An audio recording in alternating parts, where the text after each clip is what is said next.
மக்களே பொதுவா எல்லாரும் சொல்லுவாங்க, ஒரு விஷயத்துக்கு ஒருத்தன் அடிக்ட் ஆயிட்டான் அப்டின்னா, அது நல்லதோ, கெட்டதோ கடைசில அவனுக்கு அது அழிவ தந்துரும் அப்டின்னு சொல்லுவாங்க.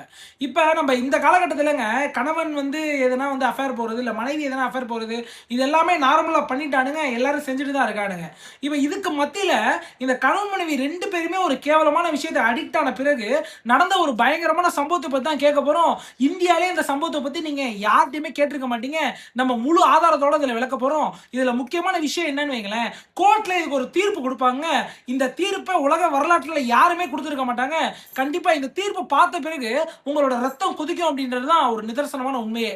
முழு கதைய தெரிஞ்சுக்க முழு வீடியோ முழுசா பாருங்க. இந்த நியூஸ நீங்க எங்கேயுமே கேட்டிருக்க மாட்டீங்க. தமிழ்ல நம்ம தான் முதல் முறையா அத வெளியில கொண்டு வரோம். உங்களுக்கு கிரைம் கதைகள் கேட்க பிடிக்கும் அப்படின்ற பட்சத்துல மறக்காம நம்ம சேனலுக்கு ஒரு லைக் கொடுத்து சப்ஸ்கிரைபும் பண்ணி ஆதரவு கொடுத்தீங்கன்னா ரொம்ப நல்லா இருக்குங்க. மக்களே முதல்ல இந்த போட்டோல பாக்குறீங்களா, இவரோட பேர் தாங்க அமர் ஜோதி. இவரை பத்தி நம்ம சொல்ல போனோம் அப்படின்னா, இவர் தான் இந்த ஒரு கதையில கணவன் கேரக்டர். இவர் வந்து ஆரம்பத்துல அன்எம்ப்ளாய்டா வீட்ல தான் இருக்காரு. இவரோட தாயார் பேரு சங்கரி. அவங்களும் இந்த போட்டோல நீங்க பார்க்கலாம். இவங்க ஒரு ரிட்டையர்டு கவர்மெண்ட் எம்ப்ளாயிங்க. நல்ல கை நிறைய பென்ஷன் வாங்குறாங்க. அது மட்டும் இல்லாம இவங்களோட கணவர்லாம் ஒண்ணா இருந்தப்ப பயங்கரமா சொத்து சேர்த்து வச்சிருக்காங்க. அவ்வளவு சிக்கனமா இருந்து கிட்டத்தட்ட 5 வீடுகள் கட்டியிருக்காங்க. அதுல ஒரு வீட்ல இவங்க வாழ்ந்துகிட்டு இருக்காங்க. தன்னோட மகனோட தன்னோட கணவரை வந்து 2 வருஷம் முன்னாடியே இழந்துட்டாங்க. இன்னும் மித்த 4 வீடையுமே வாடகைக்கு விட்டு கை நிறைய வாடகை வாங்கிட்டு ரொம்ப சந்தோஷமா வாழ்ந்துட்டு இருக்காங்க. இதுல தன்னோட மகனான அமர்ஜோதி வந்து ஒரு அன்எம்ப்ளாய்டு. அவர் வந்து எந்த ஒரு வேலைக்குமே போல. இதுல இங்க தாங்க இவர் வந்து நிறைய போதைப் பொருட்களுக்கு அடிமையானவர்னு சொல்லப்படுதுங்க. அதனால போதைப் பொருள் கூடயே நிறைய பெண்களுக்கும் இவர் அடிமையாகிறாரு. அந்த பெண்களோட உல்லாசமா இருக்கிறதா இருக்கட்டும், தனிமையில இருக்கிறதா இருக்கட்டும், இதெல்லாமே தொடர்ச்சியா பல பேர்கிட்ட தொடர்ச்சியா பண்ணிக்கிட்டு இருக்காரு. இது தன்னோட தாயாரான சங்கரிக்கும் தெரியுங்க. தெரிஞ்சுமே அந்த ஒரு கணவர் இல்லல, அதை கட்டுப்படுத்துறதுக்கு ஒரு தந்தை இல்லாததுனால இவங்களால எதுவுமே சொல்ல முடியல. சொல்ல போனா சங்கரிய தாக்க வராரு அவரு. அதனாலேயே சங்கரி தாயார் ரொம்ப அமைதியாவே இருக்காங்க. தன்னோட மகன் எப்பயாவது திருந்திரும் அப்படின்னு நம்பிக்கிட்டு பொறுமையா வாழ்ந்துகிட்டு இருக்காங்க. இப்படி இருக்கிறப்ப தாங்க இந்த அமர்ஜோதி வந்து ஒரு பார்ல ஒரு பொண்ண பார்க்குறான். அந்த பொண்ணோட பேரு பந்தனா. அவங்களோட ஃபோட்டோவ நீங்க இந்த இடத்துல பார்க்குறாங்க. இவங்க 2 பேருக்குள்ள பார்த்தோனே புடிச்சு போயிருச்சு. அமர்ஜோதிக்கு இதுவரையும் பெண்கள பார்த்த பார்வை அப்படியே மாறிது. பந்தனாவ முழுமையா காதலிக்க ஆரம்பிக்கிறான். அப்ப தன்னோட காதல்ல கொஞ்ச நாள் பந்தனா கூட பழகுன பிறகு பந்தனாட்ட தன்னோட காதல சொல்லும்போது பந்தனாவும் அதை ஏத்துக்கிறாங்க. பந்தனாக்கு முழு விவரமும் தெரியுதுங்க. இந்த அமர்ஜோதி அப்படின்றவர் யாரு, அவரோட தாயார் யாரு, அவங்க என்ன வேலை செஞ்சிருக்காங்க, அவங்க எவ்வளவு பென்ஷன் வாங்குறாங்க, இவங்கள்ட்ட எவ்வளவு சொத்து இருக்கு அப்படின்ற மாதிரி முழு விவரமும் பந்தனா தெரிஞ்சிருது. அமர்ஜோதி லவ் பண்ணிக்கிட்டே இருக்கான் பந்தனாவை. இவங்க 2 பேருமே நேரடியா தாயாரான சங்கரிய பார்க்க போறாங்க. அப்ப தாயார் என்ன சொல்றாரு அப்படின்னா, எனக்கு இந்த பொண்ணை பார்த்தாவே பிடிக்கல. இந்த பொண்ணோட ட்ரெஸ்ஸிங் சென்ஸ் எனக்கு சுத்தமா பிடிக்கல. இவ குடும்ப பொம்பளை இல்ல. இவளை நீ கல்யாணம் பண்ண அப்படின்னா உருப்படாம போயிருவ. ஆல்ரெடி நீ உருப்படாம தான் இருக்க. நம்ம ஊர்லயே ஒரு நல்ல வில்லேஜ் பொண்ணை பார்த்து உனக்கு கட்டி வைக்கிற அப்படின்னு சங்கரி மூஞ்சில அடிச்ச மாதிரி சொல்றாங்க. அப்பயுமே வந்து பந்தனா ரொம்ப பொறுமையா இருந்து, இல்லத்த அப்படிலாம் சொல்லாதீங்க, நான் உங்களோட பையனையும் உங்களையும் ரொம்ப நல்லா பார்த்துப்பேன் அப்படின்ட்டு நிறைய பேச்ச போடுறாங்க. அதுக்கப்புறங்க இவங்களோட வீடு சம்மந்தமே இல்லாம அமர்ஜோதி கல்யாணம் பண்ணி பந்தனாவை வீட்டுக்கு கூட்டிட்டு வந்துறாருங்க. அதுக்கு முன்னாடி இந்த அமர்ஜோதியும் பந்தனாவும் என்ன பிளான் பண்ணிட்டு கல்யாணம் பண்ணாங்கன்ற சொல்றேன். அமர்ஜோதி பந்தனாவோட கையை பிடிச்சு, இந்த மாதிரி என்னோட அம்மா ரொம்ப நல்லவங்க, அவங்க கண்டிப்பா நம்மளை ஏத்துப்பாங்க. நான் உன்னை கல்யாணம் பண்ணி வீட்டுக்கு அழைச்சிட்டு போன பிறகு அவங்களுக்கு பிடிச்ச மாதிரி ஒரு சில விஷயங்கள் நீ செய்யணும். ட்ரெஸ் எல்லாம் கொஞ்சம் ட்ரெடிஷனலா போடணும். அவங்களுக்கு பிடிச்ச சமையல் செஞ்சு கொடுக்கணும். அவங்க கூட சேர்ந்து ஒத்தாசையா வேலை எல்லாம் செய்யணும். அப்பதான் உன்னை வந்து அவங்களுக்கு பிடிக்கும். அதுக்கப்புறம் தான் நம்ம குடும்பம் வாழ முடியும் அப்படின்ட்டு நிறைய அட்வைஸ் பண்ணி தான் பந்தனாவை கல்யாணம் பண்ணி கூட்டிட்டு போறாரு. பந்தனாவும் அதுக்கு மனப்பூர்வமா சம்மதிச்சுக்கிறாங்க. என்னதான் மாடர்ன் பொண்ணா இருந்தாலும் பந்தனா இந்த இடத்துல நம்ம கணவரான அமர்ஜோதி சொல்றது கரெக்ட் தான். நம்ம மாமியாரோட அனுசரணையா போயிடலாம். அப்பதான் ஒரு குடும்பம் நல்லா இருக்கும் அப்படின்ட்டு தான் என்னதான் ஒரு மாடர்ன் பொம்பளையா இருந்தாலும் எல்லாத்தையும் தூக்கி உதவி போட்டுட்டு ஒரு ட்ரெடிஷனல் பொண்ணா அந்த வீட்டுக்குள்ள என்ட்ரா வராங்க. நிறைய விஷயங்கள் தன்னோட மாமியாருக்கு பிடிச்ச விஷயங்களை செஞ்சுக்கிட்டே இருக்காங்க. மாமியாருக்கு ரொம்ப பிடிச்சும் போயிருதுங்க தன்னோட மருமகளை. அதுக்கப்புறம் இவங்களோட குடும்பம் ரொம்ப நல்லா ஏங்கிக்கிட்டு இருக்கு. இந்த இடத்துல அமர்ஜோதி திருந்துறாரு. திருந்தி ஒரு நல்ல மனிதரா வாழ ஆரம்பிக்கிறாரு. அது மட்டும் இல்லாம தான் வச்சிருந்த எல்லா கெட்ட பழத்தையும் தூக்கி எரிஞ்சிட்டு தன்னோட மனைவி தன்னோட தாயாருக்காக வாழ ஆரம்பிக்கிறாரு. ஒரு பிரைவேட் கம்பெனில தன்னோட தாயார்கிட்டே கெஞ்சு கூத்தாடி அவங்களோட ரெக்கமெண்டேஷன் மூலமா ஒரு பெரிய ஆளை பிடிச்சி ஒரு வேலைக்கும் சேர்றாருங்க. அதுவும் எடுத்தோடனே ஒரு டாப் பதவி மேனேஜர் பொசிஷன் போயிட்டு இவருமே கை நிறைய சம்பாதிக்க ஆரம்பிக்கிறாரு. நல்லபடியா அந்த வாழ்க்கை போயிட்டு இருக்கு. இப்படி போயிட்டு இருக்கப்பயே தான் இந்த பந்தனாவும் மாமியாரும் நல்ல க்ளோஸ் ஆயிடுறாங்க. க்ளோஸ் ஆன அதுக்கப்புறம் அவங்க 2 பேரும் ரொம்ப ஃப்ரெண்ட்லி ஆயிட்டாங்க. அப்பதான் வந்து தன்னோட மாமியார் வந்து பந்தனாட்ட கேக்குறாங்க, ஏமா நீ வீட்லயே இருக்கியே உனக்கு போர் அடிக்கல, நீயும் வெளியெல்லாம் போய் சம்பாதிக்கலாமே அப்படின்ற மாதிரி. அதாவது பந்தனாவே மேனிபுலேட் பண்ணி அவங்க வாயிலிருந்து இந்த கேள்வியை கேட்க வச்சிருக்கான்றதுதான் ஒரு நிதர்சனமான உண்மையே. அப்ப பந்தனா ஒரு பதில் சொல்றா, ஆமாத்த எனக்கும் தனியா இங்க இருக்கிறதுக்கு ரொம்ப கஷ்டமா தான் இருக்கு. நான் சின்ன வயசுல இருந்து உழைச்சு உழைச்சு வாழ்ந்த பொண்ணு. இப்ப நான் உழைக்கவே வீட்டு வேலை பார்த்துக்கிட்டு வீட்ல இருக்கிறதுனால எனக்கு மைண்ட் ரொம்ப ஸ்ட்ரெஸ் ஆகுது. நானும் எதனா ஒரு பிசினஸ் பண்ணணும்னு நினைக்கிறேன் அப்படின்ற மாதிரி சொல்றா. அப்பதான் மாமியார் கேக்குறாங்க, உனக்கு என்னமா தெரியும், உனக்கு என்ன ஸ்கில் இருக்கு, இதுக்கு முன்னாடி நீ என்னவெல்லாம் இருந்தேன்னு சொல்லுன்னு கேக்குறாங்க. அப்ப இவரோட முழு கதையை சொல்ல ஆரம்பிக்கிறாங்க. இங்க பந்தனா வந்து ஒரு அனாதை தாங்க, அவங்களுக்கு யாருமே கிடையாது. தாயார் தந்தையார் 2 பேருமே சின்ன வயசுல இறந்து போயிடுறாங்க. பந்தனா தன்னோட மாமா வீட்டுல தான் வளர்ந்துருக்காங்க. அப்ப கொஞ்சம் கொஞ்சமா படிச்சு எல்லாமே செஞ்சு இவங்க ஒரு பிடி டீச்சரா நிறைய பிரைவேட் ஸ்கூல்ல வேலை பார்த்திருக்காங்க. இப்ப அவங்களோட ஆசை என்ன அப்படின்னா, இவங்களுக்குன்னு சொந்தமா ஒரு ஜிம் வச்சு இவங்க ஒரு ஜிம் ட்ரெயினரா மாறணும் அப்படின்றதுதான் பந்தனாவோட ஒரு பெரிய கோலாவே இருந்திருக்கு. அதை தன்னோட மாமியாரான சங்கரிட்ட எல்லாத்தையும் தெளிவா சொல்றாங்க. இப்ப சங்கரி ஒரு பயங்கரமான ஒரு கடவுள் மாதிரியான ஒரு வார்த்தையை சொல்றாங்க. ஏமா என்னதான் இருந்தாலும் நீ என் பொண்ணு மாதிரி தான், என் மகனை நீ கட்டி நீ மருமகளா இருந்தாலுமே எனக்கு ஒரு பொண்ணு இருந்தா அந்த பொண்ணுக்கு எதெல்லாம் செய்ய மாட்டேனா, என்னோட பொண்ணு என்கிட்ட வந்து இப்படி செஞ்சா கண்டிப்பா நான் அதுக்கு நான் சப்போர்ட் பண்ணி அதை நினைச்ச கோலை நான் அடைய வைப்பேன் அப்படின்னு சொல்லிட்டு அவ்வளோ பணங்காசை எடுத்து இந்த பந்தனா கொடுக்க ஆரம்பிக்கிறாங்க. நீ போ ஜிம்மை பத்தி கத்துக்கோ, அந்த பிசினஸ் எப்படி வேலை செய்யுது அப்படின்றத முதல்ல பல மாசங்கள் போய் ஜிம் ட்ரைனர்ஸோட இருந்து கத்துக்கிட்டு வா, அதுக்கப்புறம் நீ ஒரு ஜிம் ஓபன் பண்ணுன்னு சொல்லிட்டு தன்னோட மருமகளை மனப்பூர்வமா அனுப்பி வைக்கிறாங்க. தன்னோட மருமகளுமே பக்கத்தில் உள்ள எல்லா ஜிம்முக்கும் போயிட்டு அங்க உள்ள ட்ரைனர்ஸோட பேசிட்டு அங்க உள்ள ஓனர்ஸோட பேசி நிறைய அந்த ஜிம் நாலேஜ் எல்லாத்தையும் அனலைஸ் பண்ணி எடுத்துட்டு வந்து 3 மாசம் கழிச்சு தன்னோட மாமியார்ட்ட நான் இப்ப ரெடியா இருக்கத நம்ம ஒரு ஜிம் ஓபன் பண்ணிடலான்ட்டு அங்கேயே அவங்க வீட்டு பக்கத்துல உள்ள மெயின் ரோட்ல ஒரு சின்ன இடத்த வாங்கி அங்க ஒரு ஜிம்மே கட்ட ஆரம்பிக்கிறாங்க. முழுக்க முழுக்க அதுக்கு ஃபண்டிங் காசு கொடுக்கறதா யாரு அப்படின்னா தன்னோட மாமியாரான சங்கரி தான். இதை வந்து அமர்ஜோதி இதுக்கும் சப்போர்ட் பண்றாரு. ரொம்ப சந்தோஷமா நீங்க எங்களை ஏத்துக்கிட்டு இவ்வளவு செய்யறதுன்ட்டு அவ்வளவு ஒரு கடவுள் மாதிரி பார்க்க ஆரம்பிக்கிறாங்க அமர்ஜோதியும் பந்தனாவும் அவங்களோட மாமியாரையும் தாயாரையும். அந்த ஜிம்முமே அந்த இடத்துல நல்லபடியா ஃபேமஸ் ஆக ஆரம்பிக்குது. நிறைய ஆட்களும் வராங்க, பிசினஸ்ல நிறைய வருமானமும் வருதுங்க. இந்த இடத்துல தாங்க ஒரு மிகப்பெரிய பிரச்சனையே ஆரம்பிக்குது. அதாவதுங்க ஏப்ரல் மாசம் 2022ங்க அந்த சங்கரி இருக்காங்கல்ல, அவங்க எந்த ஒரு காரணமே இல்லாம இனிமேல் நான் இந்த வீட்டுல வாழ மாட்டேன், எனக்கு தான் 5 வீடு இருக்குல்ல, நான் அதுல ஒரு வீட்டுல போய் வாழ்றேன், நீங்க 2 பேரும் இங்க தனியா வாழுங்க அப்படின்ட்டு அமர்ஜோதிட்டையும் பந்தனாட்டையும் சொல்லிட்டு வெளியில கிளம்புறாங்க. இவங்க எவ்வளவு தடுத்து பாக்குறாங்க, எதனால அவங்க போறாங்கன்றதே தெரியல. எந்த ஒரு காரணமும் சொல்லாம நான் தனியா வாழ போறேன் அப்படின்ட்டு அவங்க தனியா போயிட்டாங்க. இந்த சைடு அமர்ஜோதியும் பந்தனாவும் ஓகே அவங்க மைண்ட் அளவுல எதுவும் ஸ்ட்ரெஸ் ஆயிட்டாங்க போல, அவங்க தனியா இருக்க விருப்பப்படுறாங்கன்ட்டு இவங்களுமே அதை அனுமதிக்கிறாங்க. சரிம்மா உங்கள்ட்ட இருக்க 5 வீட்டுல நீங்க ஒரு வீட்டுல போய் வாழுங்க அப்படின்னு அனுப்பி வைக்கிறாங்க. இதுக்கு அப்புறம் தான் பிரச்சனையே ஆரம்பிக்குது. அதாவது கரெக்டா ஆகஸ்ட் மாசம் 29ஆம் தேதி பந்தனா வந்து பக்கத்துல உள்ள போலீஸ் ஸ்டேஷனுக்கு போயிட்டு ஒரு மிஸ்ஸிங் பர்சன் ரிப்போர்ட்டை ஃபைல் பண்றாங்க. யார காணோம்னு சொல்றாங்க அப்படின்னா தன்னோட கணவனையும் தன்னோட மாமியாரையும் ஜூலை மாசம் கடைசி ஜூலை 26ல இருந்து காணோம், நானும் எவ்வளவு கால் பண்ணிட்டு இருக்கேன் எடுக்க மாட்டாங்க சார் அப்படின்ற மாதிரி ரொம்ப தெளிவா சொல்றாங்க.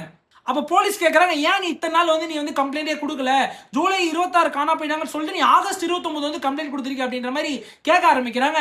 அப்ப வந்தனா வந்து முழு விவரத்தையும் சொல்றா. சார் அதாவது ஜூலை மாசம் அவங்க ஏதோ ரிலேட்டிவ பார்க்க போறதா என்கிட்ட சொன்னாங்க, அது முழு விலாசம் எனக்கு தெரியாது சார், எனக்கு வந்து அந்த அளவு அவங்களோட சொந்தத்தை பத்தி தெரியாது, ஆனா அவங்களோட அத்தை முறை வேணுமா யாரோ அவங்கள சந்திக்க போறதா என்னோட கணவரும் என்னோட மாமியாரும் சொல்லிட்டு போனாங்க, போனவங்கள ரொம்ப நாளா காண சார் அப்படின்ற மாதிரி சொல்றாங்க. போலீஸ் எதிர்கேள்வி கேட்கறாங்க, யாரை சந்திக்க போனாங்க, அங்க எங்களை கூட்டிட்டு போ அப்படின்ட்டு இவளுமே அங்க போலீஸை கூட்டிட்டு போறா. போலீஸ் அந்த ஒரு சொந்தக்காரங்கள்ட்ட விசாரிக்கிறாங்க. அப்ப அந்த சொந்தக்காரங்க என்ன சொல்றாங்க அப்படின்னா, சார் ஆமா சார் ஆகஸ்ட் 25 போல பந்தனாவே எங்க வீட்டுக்கு வந்து இதே கேள்வியை தான் கேட்டா, என்னோட மாமியாரும் என்னோட கணவரும் இங்க வந்தாங்களான்னு கேட்டா நாங்க பந்தனாட்ட சொல்லியிருந்தோம் யாரும் வரலன்னு, அதே தான் சார் நாங்க உங்கள்ட்டையும் சொல்றோம் இங்க அவங்க வரல சார் அப்படின்ற மாதிரி பகிரங்கமா ஒரு ஆன்சர் பண்றாங்க. அப்ப போலீஸுக்கு தெரிய வருது. பந்தனாட்ட திரும்பி கேட்கறாங்க, ஏமா நீ முன்னாலே தேடிக்கிட்டு இருக்க அப்படின்னா நீ முன்னாடியே வந்து கம்ப்ளைண்ட் கொடுத்துருக்கலாம்ல அப்படின்னு கேட்கறாங்க. அப்ப பந்தனா சொல்றா, இல்ல சார் கண்டிப்பா இந்த மாதிரி வெளியில போய் தங்குவாங்க, அதனால தங்குவாங்கன்னு நினைச்சிருந்தேன் சார் உங்க சொந்தக்காரங்க வீட்டுல தான், அதனால தான் நானே தேடிக்கிட்டு இருந்தேன், நான் 10க்கும் மேற்பட்ட சொந்தக்காரங்க வீட்டுக்கு போயிட்டு வந்துட்டேன், அவங்கள காண சார்னு ரொம்ப கண்ணீர் மல்க அழுக ஆரம்பிக்கிறாங்க. போலீஸ்க்கு மனசே கேட்காம தேட ஆரம்பிக்கிறாங்க. ஆனா போலீஸ்க்கு எந்த ஒரு தடையுமே கிடைக்கலங்க. போலீஸால அடுத்த லெவல் மூவ் பண்ணவே முடியல இன்வெஸ்டிகேஷன்ல, ஏன்னா எந்த ஒரு தடையுமே கிடைக்கல அவங்கள பத்தி. இப்படி இருக்கிறப்பங்க 2 மாசம் ஓடி இருந்துங்க, நவம்பர் மாசமே வந்துருது. அப்ப நவம்பர் 21ஆம் தேதி 2022 அதே போலீஸ் ஸ்டேஷன்ல ஒரு எஃப்ஐஆர் ஃபைல் பண்றாங்க.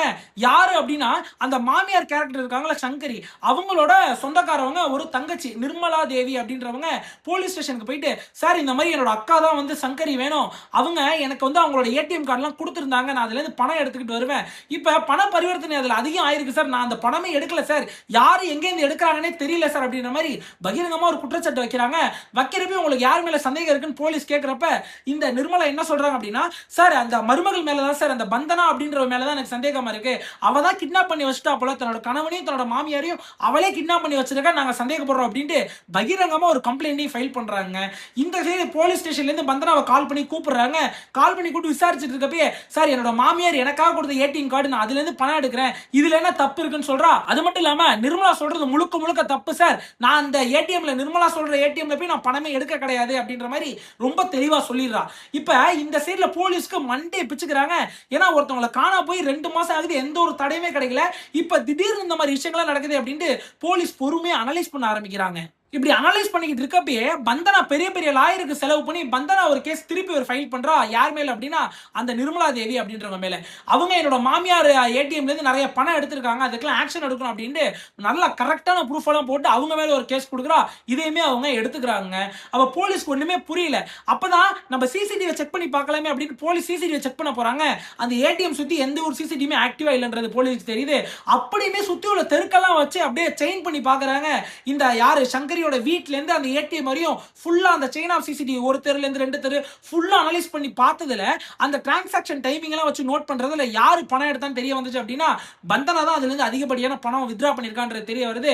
உடனே பந்தனா மேல முழுமையான ஒரு இன்வெஸ்டிகேஷன் ஆரம்பிக்கிறாங்க. அப்படியே பந்தனா எதுவுமே தெளிவா சொல்லவே மாட்டா.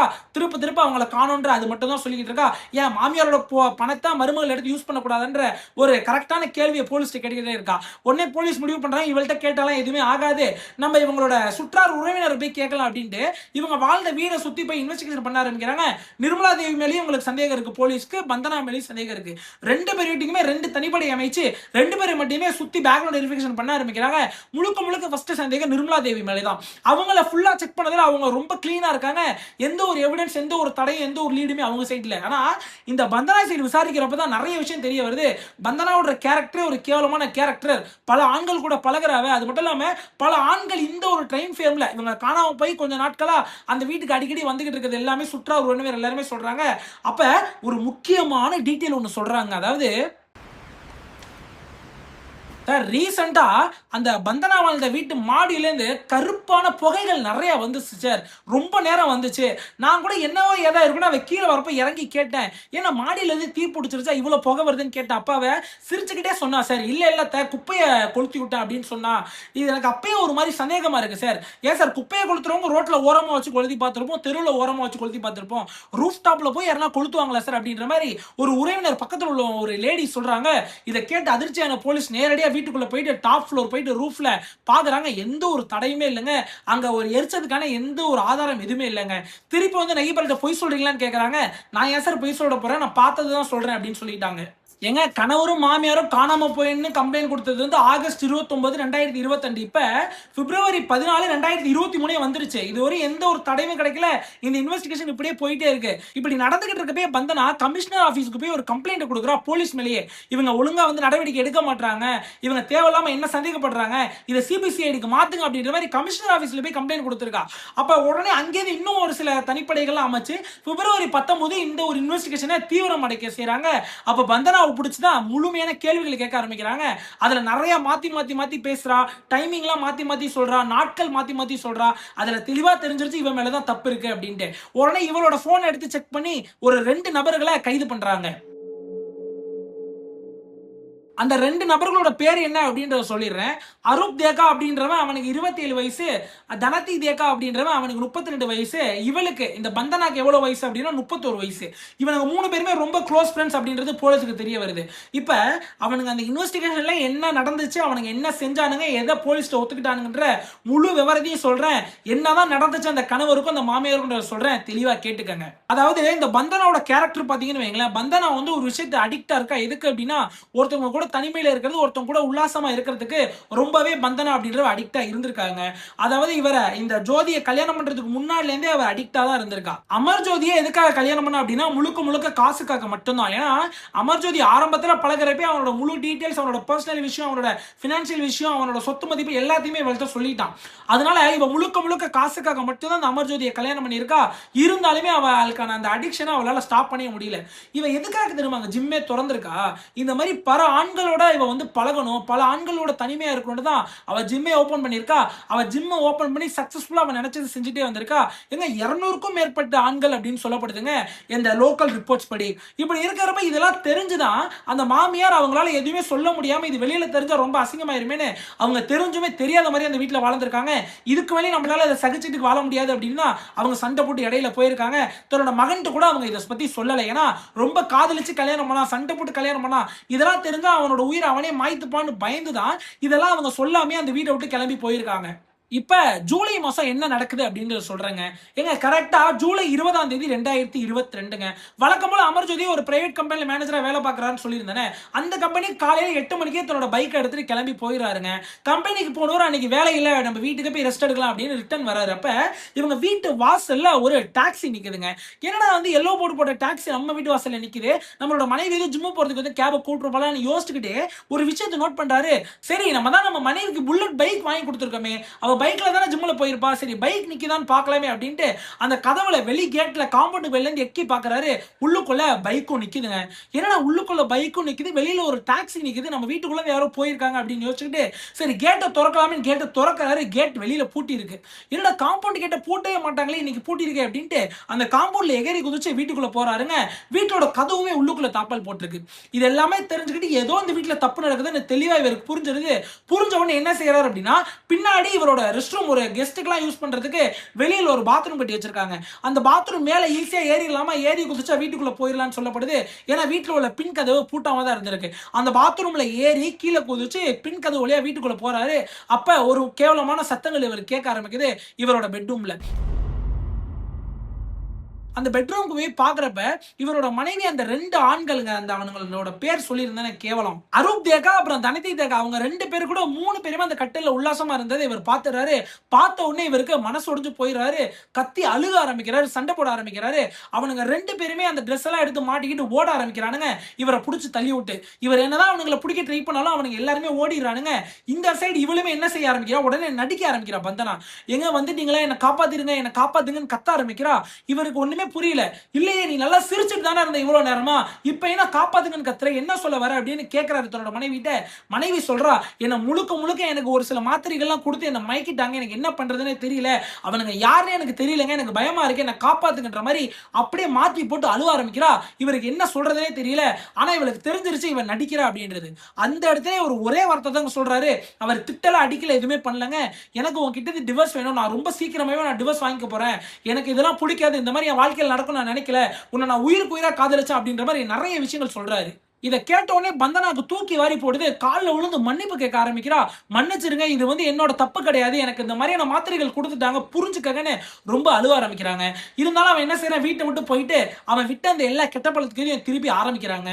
இந்த சைடு பந்தனா தெளிவா அந்த 2 பேரையும் கூப்பிட்டு பிளான் போடுறான். அந்த வெளியில ஒரு டாக்ஸி நின்னுச்சுன்னு சொன்னாங்க. அந்த டாக்ஸி யாரோடது அப்படின்னா தனதி தேக்கா அவனோட தான். அவன் வந்து ஒரு டிரைவரா, அவனோட நண்பன் தான் இந்த அரூப் தேக்கா. இவன் என்ன செய்யறா, அவனுக்கு 2 பேரும் வெளியில போய் மீட் பண்ணிட்டு நடந்த விஷயத்தெல்லாம் சொல்றான். இந்த மாதிரி என்னோட கணவன் வந்து எனக்கு டிவோர்ஸ் கொடுத்துறேன்னு சொல்லிடுறான். அவன் டிவோர்ஸ் கொடுத்துட்டானா அந்த சொத்து எனக்கு வராது, அந்த சொத்து எனக்கு வரலன்னா நம்ம இனிமேல் ஜாலியா இருக்க முடியாது, நம்மளோட இந்த ஒரு கேவலமான ரிலேஷன்ஷிப் இதோட முடிஞ்சு போயிடும் அப்படின்ட்டு அவனுங்கள்ட்ட ஒரு பிளான் பண்ணி இவனுங்க 3 பேரும் சேர்ந்து ஒரு பிளான் போடுறானுங்க.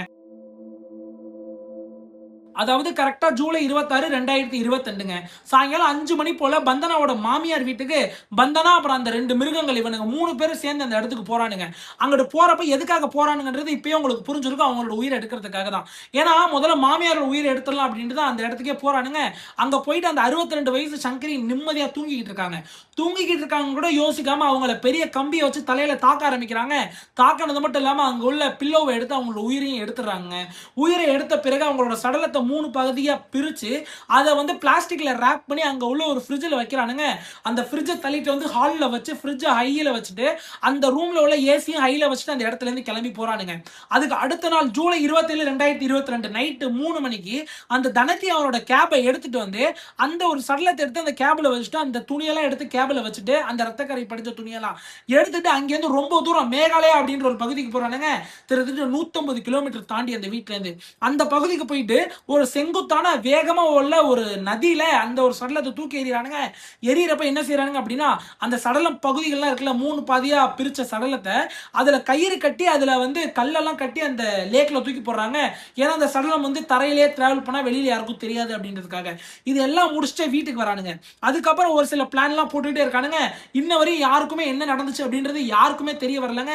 இவருமே முழுக்க முழுக்க தன்னோட மனைவி இப்படி பண்ணிட்டாலேன்னு ரொம்ப விரக்தியில, ரொம்ப குடிபோதைக்கு அடிமையாகி போதையிலே இருக்காரு. அவர் தண்ணியிலே இருந்து இருக்காரு. அவர் தன்னோட தாயாரை பத்தி யோசிக்கவே இல்லை, தன்னோட தாயார்கிட்ட போவோம்னு யோசிக்கவே இல்லை. ஏன்னா ரொம்ப அசிங்கமா இருக்கும்லங்க ஒரு மகனுக்கு. நம்மளோட அம்மா எவ்வளவோ சொல்றாங்க, இவ நல்லலடா, இவளோட கேரக்டர் சரியில்லை, கல்யாணம் பண்ணாத, பார்த்தாலே தெரியுதுன்னு சொன்னவங்கள சண்டை போட்டு கல்யாணம் ஆகி இந்த மாதிரி தன்னோட மனைவி ஒரு 2 பேர் கூட பாக்குறப்ப இவருக்கு எவ்வளவு வந்து மனசு கஷ்டமா இருக்கும். நம்ம திரும்பி அம்மாட்ட போனா நம்ம அம்மா அன்னைக்கே நான் சொன்னேன்னு நம்மளதான் கேட்பாங்க, அவங்க மனசை நம்ம கஷ்டப்படுத்த வேணாமே அப்படின்ட்டு இவர் குடிபோதைக்கு அடிமையை குடிச்சுக்கிட்டு நம்மளோட வாழ்க்கை அப்படி போயிட்டேன்னு சோகத்தில் இருந்துட்டு இருக்காரு. ஆகஸ்ட் 17ஆம் தேதி வருதுங்க. ஆகஸ்ட் 14ஆம் தேதி இந்த பந்தனாவும் அந்த கூட 2 நண்பர்களும் சேர்ந்து அவங்களோட மாமியாருக்கு என்ன செஞ்சாங்களோ அதே விஷயத்தை தன்னோட கணவருக்கும் பந்தனா செய்ய ஆரம்பிக்கிறா. அவங்களோட சடலத்தை 5 பாதியா பிரிச்சு அதே சடலத்தில் ரெஃப்ரிஜரேட்டர்ல வச்சு ஆகஸ்ட் 18ஆம் தேதி நைட்டு அதே 3 மணிக்கு அந்த கார்ல எடுத்துட்டு போயிட்டு நிறைய இடத்துல அங்கங்க தூக்கி எறிஞ்சிட்டு வர, ரொம்ப தூரத்துலங்க. அது ஒரு காட்டு பகுதிங்க. இதுக்கப்புறம் ஆகஸ்ட் 19ஆம் தேதி தான் என்ன செய்யறா அப்படின்னா, அன்னைக்கு காலையில எந்திரிச்ச உடனே அந்த துணிலாம் அங்க இருந்திருக்கு, ரத்தக்கரை படிஞ்ச துணி யாரோடது அப்படின்னா அந்த அமர்ஜோதி அவரோட துணியா இருக்கட்டும். அதுக்கப்புறம் இவளோட மேல இருந்த ரத்தக்கரைகள்ல அந்த துணி, டிஷர்ட், ஷாலு, சாரி இது எல்லாத்தையுமே எடுத்து வச்சு என்ன செய்யறாங்க அப்படின்னா, அந்த பெட்ஷீட் இவனுக்கு 3 பேர் ஒண்ணா இருந்த பெட்ஷீட்ல அதுல எதுனா வந்து பயாலஜிக்கல் ஃப்ளூயிட்ஸ் இருக்க வாய்ப்பு இருக்கு அப்படின்ட்டு அதையுமே எடுத்து ரூஃப் டாப்ல வச்சு கொளுத்தி விடுறானுங்க. அதுதான் அந்த கருப்பு போய் பக்கத்துல உள்ள நெய்பர் பார்த்து போலீஸ்ட்ட சொன்னது. இதுக்கப்புறம் போலீஸ் என்ன செய்யறாங்க அப்படின்னா, அந்த ரிமைன்ஸ்லாம் இருக்குல்லங்க, அந்த சடலத்தோட மிச்ச பகுதிகள் அதெல்லாம் நம்ம வந்து கைப்பற்றிட்டு வந்தாதான் இவங்களுக்கு தண்டனை வாங்கி கொடுக்க முடியும் அப்படின்ட்டு பந்தனா அவனுக்கு 2 பேரையும் அழைச்சிட்டு ஒரு கார்ல போறாங்க. அந்த ஒரு பகுதியை நீங்க காட்டுங்க அப்படின்ட்டு. அப்படி போறப்பே மயங்கி விழுந்துடுறா பாதி வழியிலேயே. அதனால அவங்களால முழுமையா அன்னைக்கு அதை வந்து ஃபாலோ பண்ண முடியல அந்த இன்வெஸ்டிகேஷனை. உடனே திருப்பி சொந்த ஊருக்கே வந்து இவளை வந்து ஒரு கவர்மெண்ட் ஹாஸ்பிட்டல் அட்மிட் பண்றாங்க. 20 நாள் பெட்ல இருக்கா. 20 நாள் கழிச்சு திருப்பி இவளை அழைச்சிட்டு நீ எங்க அந்த சடலத்தெல்லாம் டிஸ்போஸ் பண்ணான்னு கூட்டு போறாங்க. இவங்களுக்கு ஒரு சில ரிமைன்ஸ் கிடைக்குதுங்க. அந்த ரிமைன்ஸ் எல்லாமே வந்து ஃபாரன்சிக் டிபார்ட்மெண்ட்டுக்கு அனுப்புறாங்க டிஎன்ஏ எவிடன்ஸுக்காக. அதுக்கப்புறம் என்ன நடக்குதுன்னு பாருங்களேன். மே 2023 வந்துருச்சு.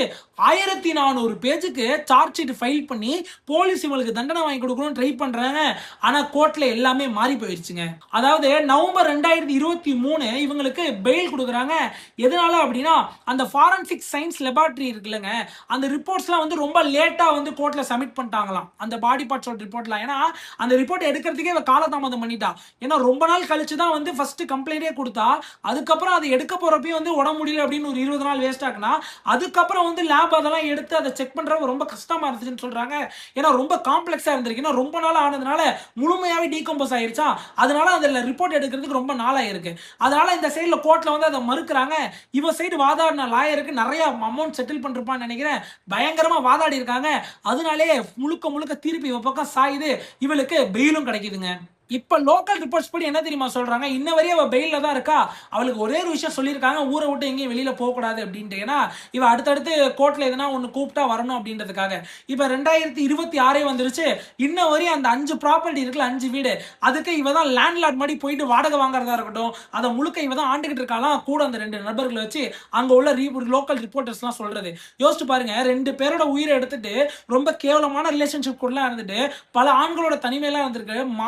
மாரலா இவன் வந்து கரெக்டா கிடையாது. எதுலயுமே மாரலாவும் கரெக்ட் கிடையாது. ஒரு மாதிரி சைக்கோ மாதிரியே நாளு. இவளுக்கு தண்டனை இல்லாம ஜாலியா சுத்திக்கிட்டு இருக்கா. 2 அப்பாவிகளோட சொத்தை எடுத்து வச்சு இப்ப அதை ஆண்டுகிட்டு இருக்கா. எப்படி யோசிச்சு பாருங்களேன். இந்த மாதிரி நம்ம பல கிரைம் கதைகள் கேட்கிறப்ப நம்மளுக்கு கோவம் வருதுங்க. ஏன்னா ஒரு சில கதைகள் எல்லாம் பாத்தீங்கன்னு வைங்களேன், அவன் தான் எல்லாம் செஞ்சான்றது தெரியும், இருந்தாலும் அவனுக்கு வந்து தண்டனை வாங்கி கொடுக்க முடியாது போலீஸ்னால. ஏன்னா ஒரு சின்ன விஷயத்துல மிஸ் பண்ணிருப்பாங்க. ஒண்ணு இந்த மர்டர் வெப்பனை தெளிவா கோர்ட்ல சப்மிட் பண்ணாம இருந்திருப்பாங்க. அதனால வெப்பன் கிடையாது, இவன் பண்ணல அப்படின்னு அவனை தூக்கி எறிஞ்சிருவாங்க. அடுத்த போன் லொகேஷன், இவன் போனை எங்கேயோ வச்சுட்டு வந்து தப்பு இவன் தான் பண்ணிருப்பான். இருந்தாலும் அந்த இடத்துல இல்ல இவன் போன் லொகேஷன் அந்த இடத்துல காட்டுது, இவன் வந்து நடந்த சம்பவம் அப்ப இவன் அந்த இடத்துல இல்லன்ட்டு அவனையும் இந்த மாதிரி பெயில் அனுப்பிச்சிருவாங்க. இப்ப ரீசெண்டா இதை பாருங்களேன், ரொம்ப நாள் கழிச்சு நீங்க வந்து சப்மிட் பண்றீங்க ரிப்போர்ட்டை, அதனால இவங்களுக்கு நாங்க பெயில் கொடுக்குறோம் அப்படின்னு இதுலயும் பெயில். இதெல்லாம் பாக்குறப்ப ரொம்ப கோவம் வருதுங்க. என்னடா இப்போ ஓப்பனா தெரியுது, அந்த எல்லாருக்குமே தெரியும் இவதான் பண்ணா அப்படின்ட்டு, இருந்தாலும் தண்டனை கொடுக்க முடியல, இவன் வெளியில சுத்திக்கிட்டு இருக்கா. இதுக்கெல்லாம் என்ன தேர்வு அப்படின்றத நான் ஒன்னும் சொல்ல போறது இல்லைங்க. மறக்காம கமெண்ட்ல சொல்லிருங்க. நீங்க நீங்க ஒரே ஒரு விஷயம் சப்ஸ்கிரைப் பண்ணி ஆதரவு கொடுத்தீங்க அப்படின்னா ரொம்ப நல்லா இருக்கும்.